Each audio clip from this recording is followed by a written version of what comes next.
Sir ఏను గట్ట ముద్ద ఇస్తున్నాను సార్.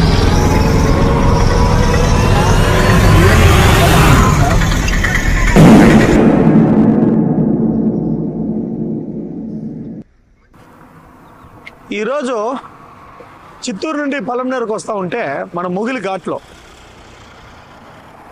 ఏనుగు కారు ముందర నడుచుకొని వెళ్తూ ఉంది. అరే ఈరోజు మేమైతే తప్పించుకున్నాము, కారులో ఉన్నాం కాబట్టి. అటువైపు పొలాల్లో పంటలు చేసుకునే వాళ్ళు, అటువైపు అడవిలో ఏదన్నా వర్క్ చేసుకునే వాళ్ళు, అటువైపు చాలామంది పనులు చేసుకుంటూ ఉంటారు. యాక్చువల్లీ రోడ్డు వర్క్ వేరే జరుగుతూ ఉంది. వీళ్ళందరి దగ్గర సైలెంట్గా ఏనుగులు వెళ్ళిపోతూ ఉన్నాయి. దీనికి దయ ఉంచి ప్రభుత్వ అధికారులు, ప్రజెంట్ పార్టీలు కూడా వచ్చేసి దీని గురించి ఆలోచన చేయాల. తప్పకుండా అధికారులను కోరుతూ ఉన్నాను.